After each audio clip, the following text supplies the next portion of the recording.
We are in the midst of this smoky, desolate forest fire environment for the third time in 3 years, I think. I mean, parts of the state are seeing air quality readings that double what the record readings were just a couple of years ago. Think about the millions of people who are recreating up north right now, who have gone north for a vacation to kayak or to fish or to just spend time with family. All those plans can go out the window or just not be the experience that people have saved up and invested to have because of this. This is one of those things, it touches everybody.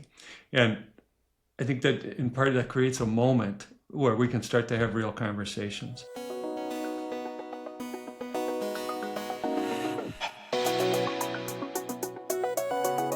Hello and welcome to the Dr. Kristen Lyerly Show. I am Dr. Kristen Lyerly, and today I'm hanging out with Fred Clark. He is a forester, a small business owner, a former state legislator, and now he's arguably the front runner in a crowded Democratic field for Wisconsin's 7th Congressional District. This is the seat up north that Tom Tiffany is vacating to run for governor, which means that for the first time in a long time, it is an open seat. It is in play. And Fred has spent 35 years working in northern Wisconsin's forests and communities, serving the state. He has built his campaign around a simple idea. Congress has stopped doing its job, and it's time to fix that. I couldn't agree more. So, Fred, are you ready to get into it? Let's go, Kristen.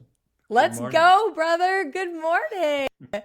Hey, before we talk about your campaign, can we just start by talking about what's happening in the sky right now? We are recording on Friday. We are in the midst of this smoky, desolate forest fire environment for the third time in 3 years, I think.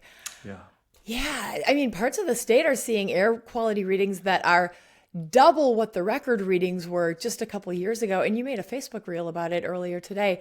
What were you seeing and thinking as you put that together, given your history in forestry and leadership and tourism and all of the things? I'm sure you have a lot of thoughts. For sure. And just think about the millions of people who are recreating up north right now, who have gone north for a vacation to kayak or to fish or to just spend time with family. All those plans can go out the window or just not be the experience that people have saved up and invested to have because of this. So this is one of those things, it touches everybody. And I think that in part that creates a moment where we can start to have real conversations. Similar to the way that a couple of years ago up north, we had a winter with almost no snow. And you couldn't ignore climate change then. And when millions of people around us are all breathing the same smoke and their eyes are burning and their throat is sore and they're not going outside when they'd love to, we're all experiencing that, and that's creating space for us to share some understanding. So it's, as you might imagine though, like anything related to climate change, it's up for grabs, and you'll hear a dozen different interpretations of it. A couple of years ago, Representative Tom Tiffany sent a letter to the Canadian ambassador complaining about the bad form of the Canadians and allowing their wildfire smoke to cross the border, and that we would have to breathe it, and it was affecting our summer picnics and barbecues. Completely misunderstanding the causes and the reality where some of these fires are occurring. And, Representative Tiffany thinks that all forests will be better off if they're logged and healthier, and we'll have less fires. And I've been a forester my whole career. I'm a big advocate for sustainable management, but the reality of what's happening right now is that in places like the Boundary Waters or places like Northern Ontario, these aren't places that even can be logged. These are wetlands and small scattered trees with lots of other shrubby vegetation, and there's millions and millions and millions of acres of those areas that are roadless areas that not only could you not get equipment in there to log them, but there's no money to be made. So if you wanted to do anything there, it would be very, very expensive to do. And so these are intractable problems that are made much, much worse by climate change. The severe extended droughts, the record heat that we've experienced just this week, makes any fires worse. And this is, it's the reality of our lack of investment to get away from fossil fuels, but it also highlights the importance of investing in our public lands and the kind of land stewardship that actually could reduce some of these impacts. And of course, this Congress and this president are actively trying to cut the budget for the very agencies that respond to crises like this. Right, like the National Forest Service. I had no idea before I ran for Congress myself how much of the forestry industry is a huge part of our economy in Wisconsin. And it's not just logging and creating products, it is responsible forest management. It all ties into the whole conservation movement, doesn't it? It absolutely does. And, most folks know that about 100 years ago, we cut over most of the forests here in Wisconsin and Michigan and Minnesota. And have spent 100 years making investments to have those forests recover. And that involved good government, involved taxpayers funding programs to get trees back on the ground. And it involved building up an industry so that we really have had a pretty good balance of sustainable forestry and conservation working together for the last 100 years. A lot of that's at risk right now with a changing climate.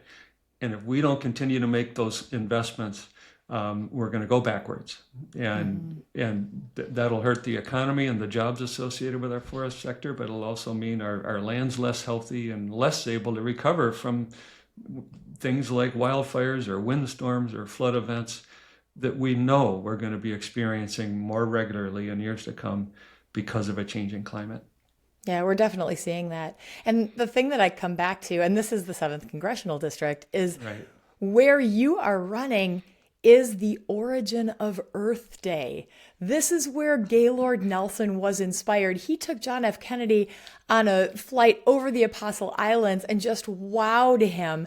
And this was all part of his, he grew up in Clear Lake, in this natural beauty, understanding how important all of this was for the origin of Earth Day to not be a place where we continue to recognize the importance of conservation and the gentle balance of, as you said, forestry and tourism. That's another piece of it. And that's something that you've really worked hard at in your previous role in the legislature. I so appreciate, Fred, that you get it. You are not an industry guy. You are not a tree hugger. You recognize that there has to be that delicate balance, and it all has to be recognized in the context of what's happening with our greater climate. Well, it's so well said, Kristen, and it is that balance. And I believe that there'll always be debate, there'll always be controversy, but by and large, the state of Wisconsin, because of some really good leadership, including bipartisan leadership in our legislature, and Republican and Democratic governors who understood the value of sustainable forestry and sustainable tourism, for the most part, we've struck that balance pretty well. But if we throw it all over in order to just open the door to 1,000-foot deep holes in the ground for mines, or just accelerating the pace of timber harvesting without the environmental considerations that are so important, we'll all lose in the end, and the resource will be depleted. And at the end of the day, the ability for our communities to sustain the prosperity they have today will be weakened, and we can't afford to let that happen. We sure can't.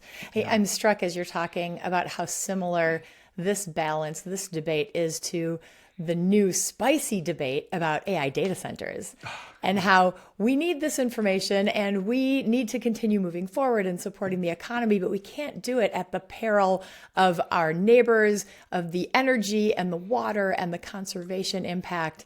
How do you feel about that, about the AI data center controversy, which seems to span both parties? It doesn't really land with Republicans or Democrats. It really seems to just be something that people are concerned about. It absolutely is. It's one of those issues that just crosses the sort of traditional political spectrum or the barrier, and that's a good thing.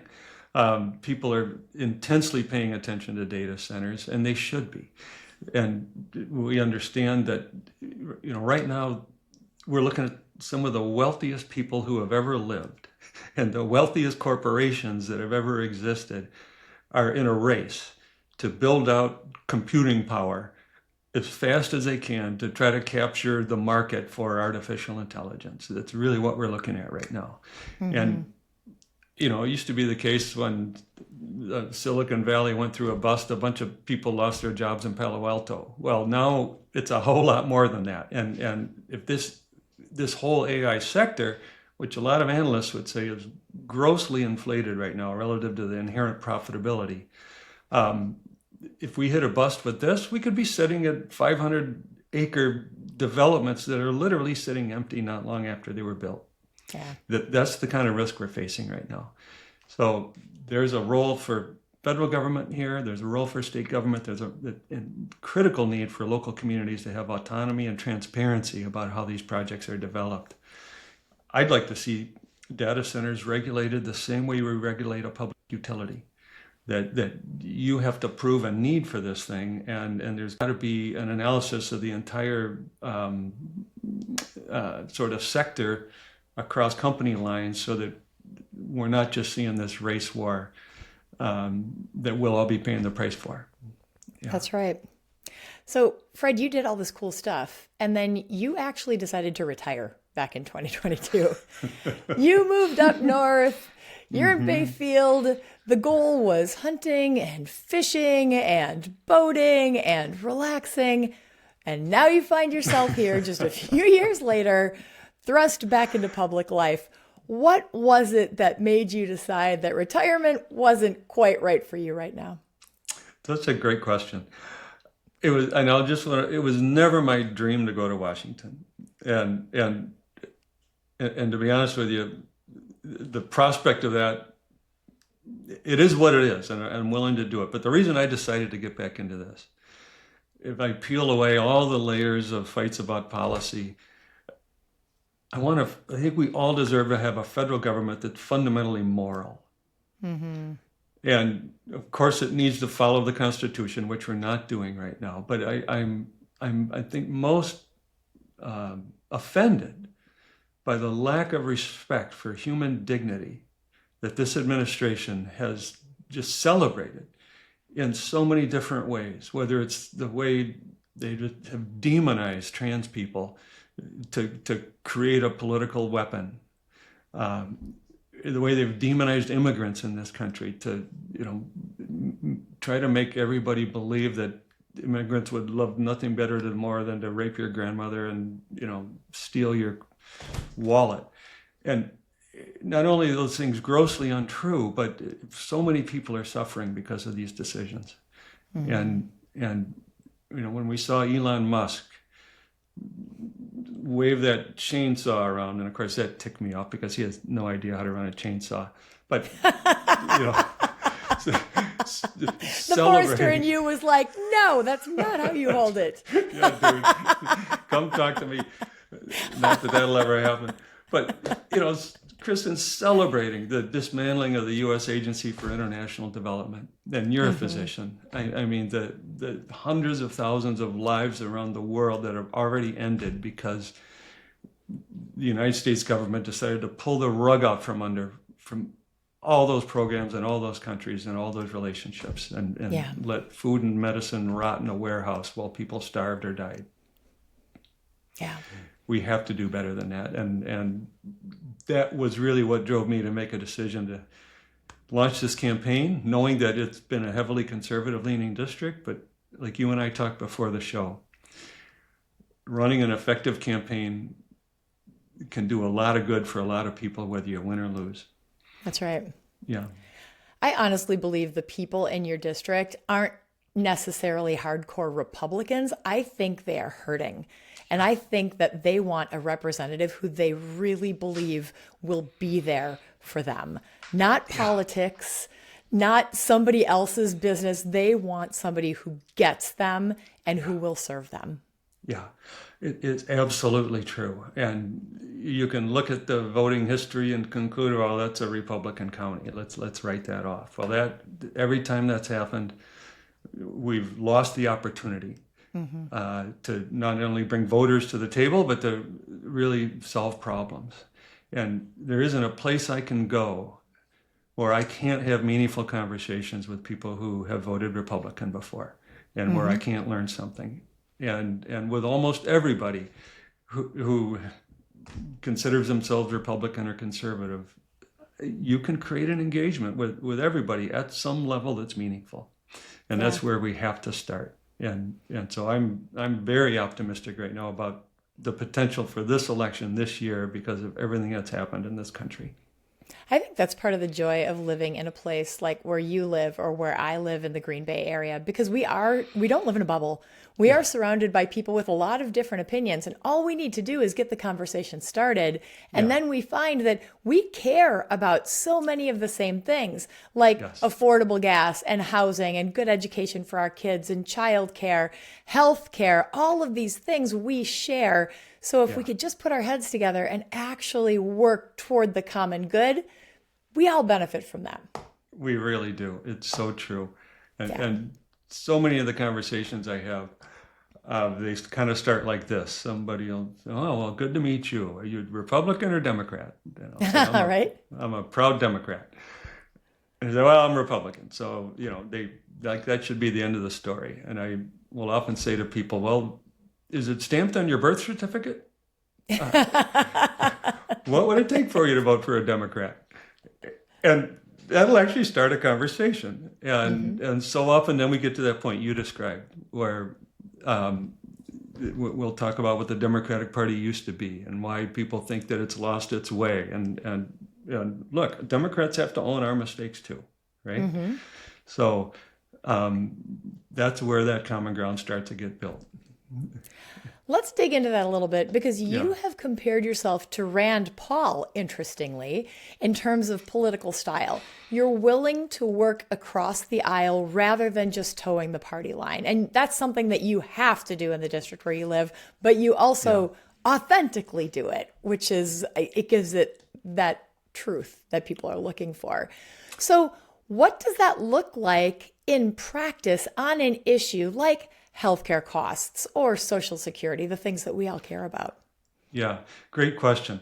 And I just want to note that in a television interview, I noted that I had respect for Rand Paul because I appreciated his principled consistency. And I think he's one of the few Republicans in Congress who actually shows that. I don't agree with a whole lot of what he comes out on, but I respect the fact that he walks his talk.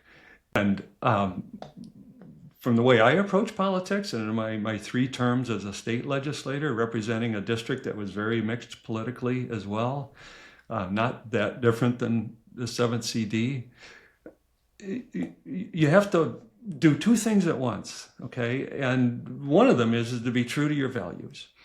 And I believe strongly in the role for government to make life better for everybody. Yes. And so that's a through line that I'm not going to walk away from. And that means we're going to have tough battles and intense fights about things. One of my first big battles in 2011 was when Scott Walker came into office, and I helped lead our caucus through the entire battle over Act 10 and public employee unions. And your listeners know that was an intense time that mobilized hundreds of thousands of Wisconsin citizens. And boy, did I learn. I was there. Good for you. And God, it was at an amazing moment. 3 months before that, I'd been standing on a levee in the town of Montello with a failing dam with Scott Walker, who was then a candidate for governor in the district I represented, where we both made a promise together to get $10 million in the state budget to rebuild that dam for the community of Montello. And to me, that just really highlights the fact that you need to be ready to, well, I'll put it this way. You want to build a relationship with everybody because you never know when the opportunity will come to work together to do something that's important. Yeah. And it doesn't mean you'll agree on everything. You may be fighting like hell on some other issue, but establishing those relationships is a really critical part of being a legislator. And when you see, Ro Khanna and Thomas Massey working together on releasing the Epstein files, well, that's an example. Yes. Yeah. You have to know where you can engage and then when to walk away. And you Right. have to understand that the fight belongs here, but your lives are here. Yeah. Yeah. Yeah. So, I know Tom Tiffany. I've served him in the assembly. I'm mad at him that he denied me the opportunity to run against him. But we won't agree on almost anything. Yeah. But there you go. I think that's that. So that's the challenge, especially important. If I'm a Democrat. I'm hoping to represent what's been for the last 15 years a conservative-leaning district. In order to do that, you have got to be willing to engage with everybody and build respect with people who will not agree with you on many things. What's one place where you think the Democrats have really gotten this district wrong? It's very easy for the Democrats to write off districts like yours and mine and not put any attention there.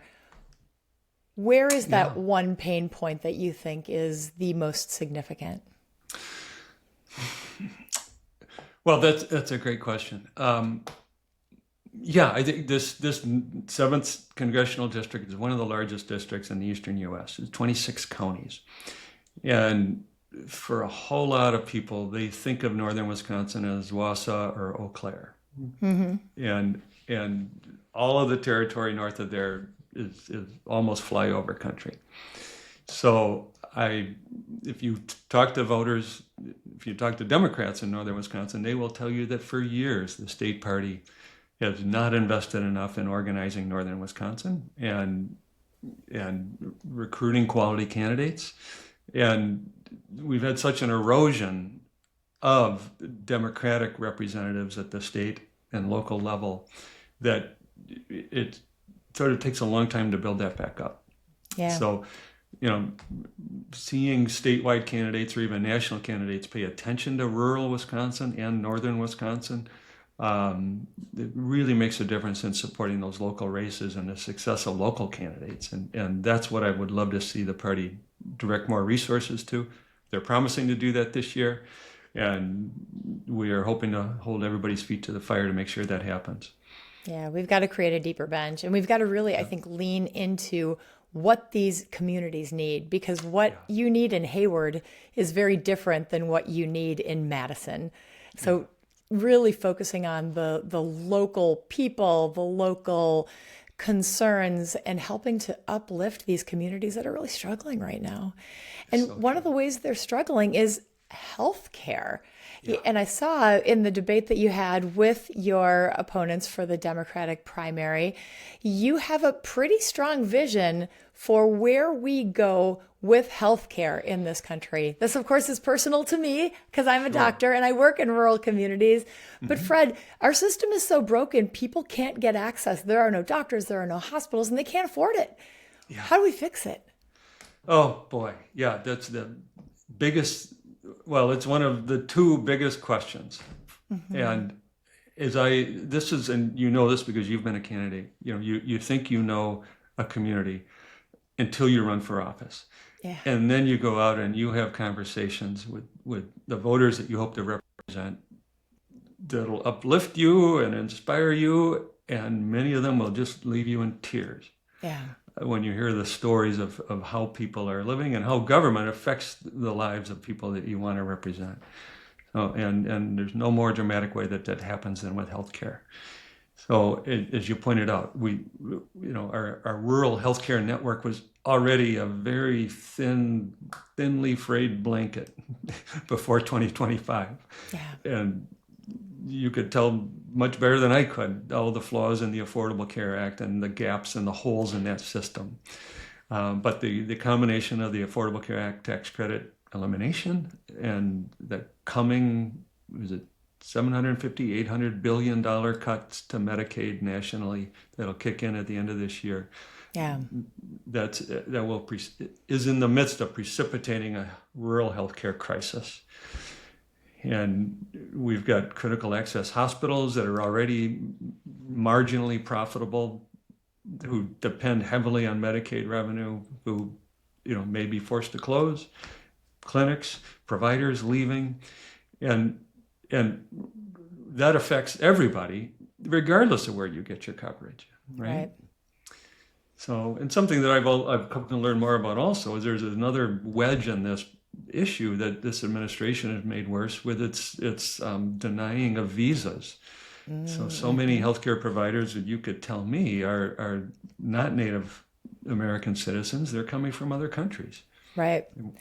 Yeah, we've got a big bottleneck in our training system. So we can open all these medical schools, which we've done in Wisconsin, in places like Wausau and Green Bay, and sending out medical students to a lot of like more rural communities with the hope that they'll go back and practice there. But then they have to go to residency training, and we only have so many residency training slots because that number was limited by the Balanced Budget Act way back during the Clinton administration. So yeah, we don't have enough doctors, and we don't have enough doctors, especially in these rural communities. Which is, you don't think about that when you're thinking about our immigration policy, but it is 100% affecting us. And it's not just the doctors, it's the other healthcare workers, it's the aides in nursing homes who are taking care of some of our most vulnerable friends and neighbors and relatives. It's all connected, Fred, isn't it? Right. It is. It's one big blanket, a lot of connected dots, and people are feeling it. And people are being touched by this in so many different ways. And it's, what's the Chinese maxim, out of crisis comes opportunity? Yes. So within this crisis, we need to, number one, stop the bleeding. And at least in the short term, we need to restore funding for Medicaid to provide access for care for the people who need it the most. And then we need to start to envision what healthcare reform really looks like that provides coverage for everybody.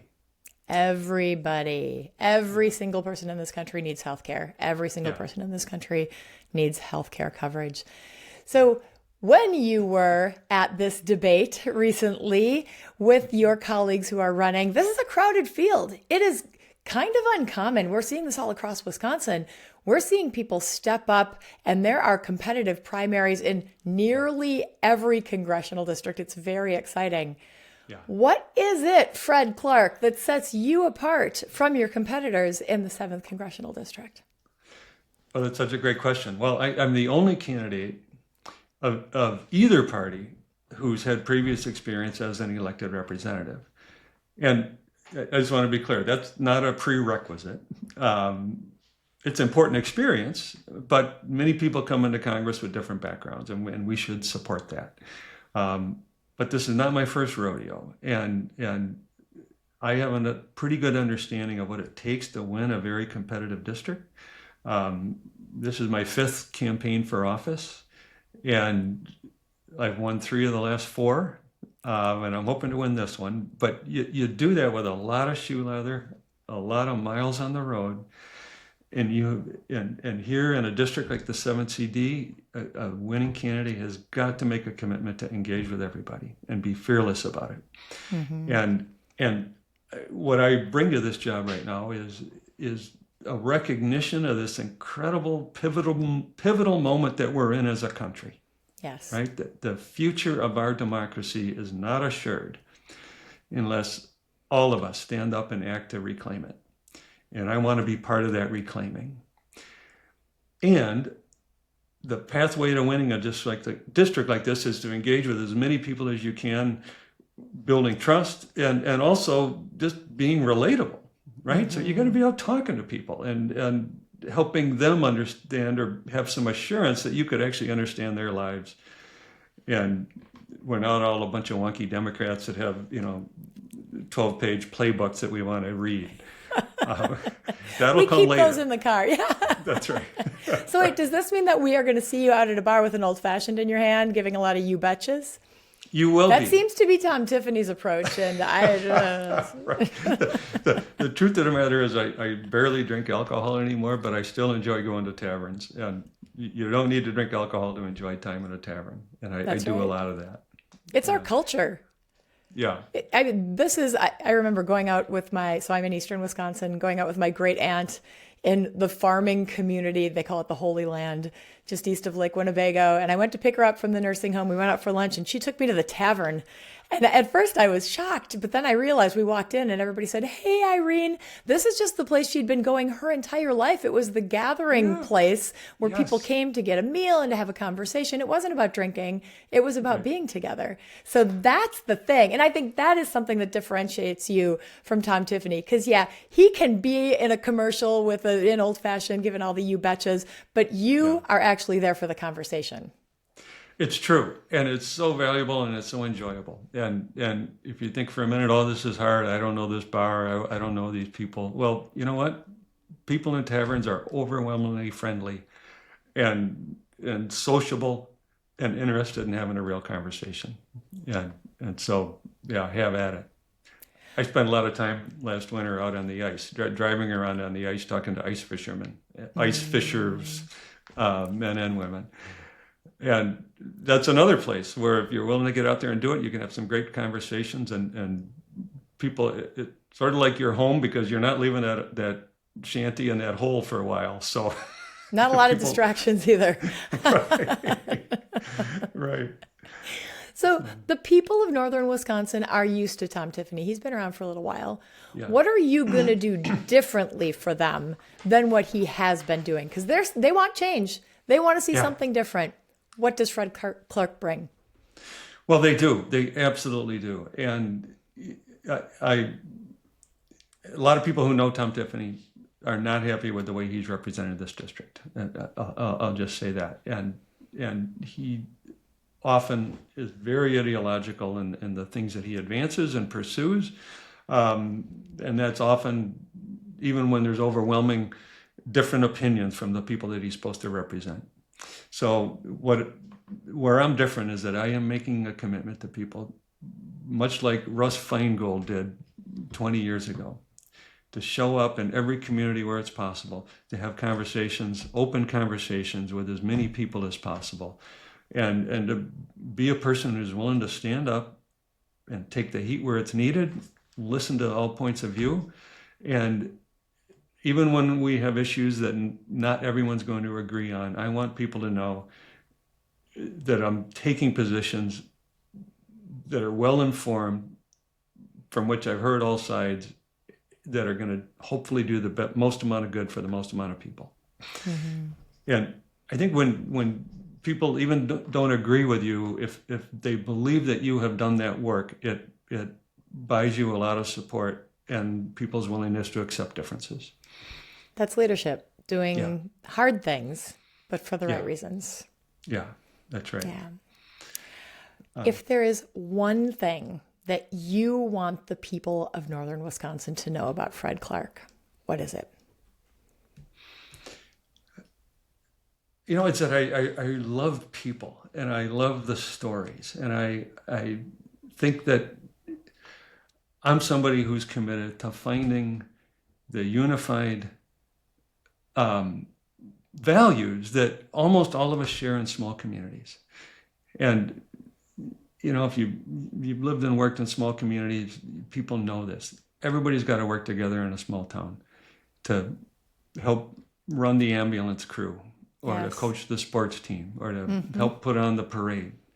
You can't afford to not talk to your neighbors because that's the only way things are going to work in that town.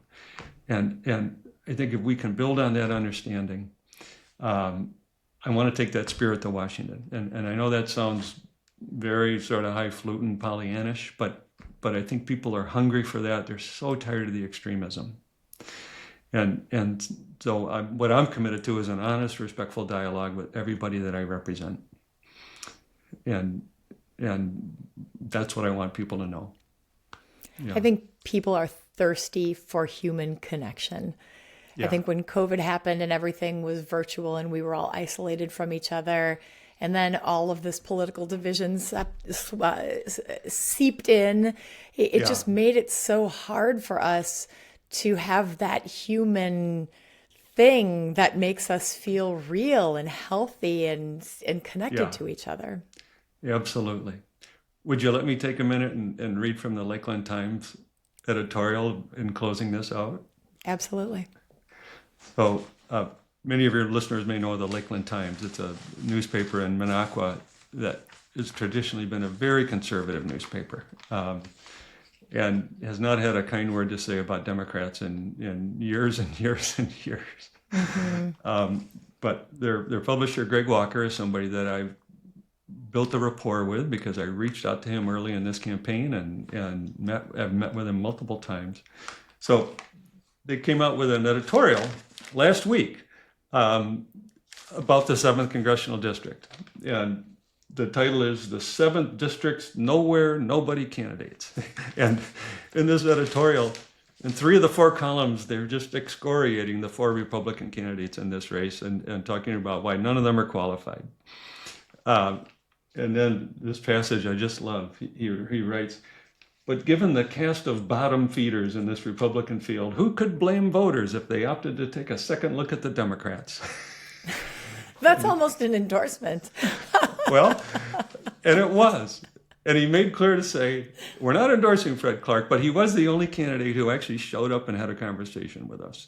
And that is all for the Lakeland Times. That's high praise. So, Fred, that says everything. It says everything about your history, your approach, and your vision for the future. I'm so grateful to you. Thank you for taking the time to talk today. Thank you for stepping up in a time where so much is at stake and we need leaders like you to do the work that you're doing. Thank you, Kristen, and thanks for elevating all the voices that you do. It's a pleasure. I hope to come talk with you again. Yeah, once you're elected, let's do it. It's a date. You, me, Washington, D.C. Perfect. We're on. But before we get there, listeners, our Wisconsin primary is August 11th, so mark your calendar. It's coming so fast. And get out and vote. Make a plan to vote because your future does depend on it. And if you found our conversation useful, please do take a couple seconds and leave a rating, leave a review, leave a comment, subscribe so that you never miss an episode. And of course, you can follow me all week long at Dr. Kristen Lyerly on all the channels. I'm kind of everywhere. So with that, we'll see you next time.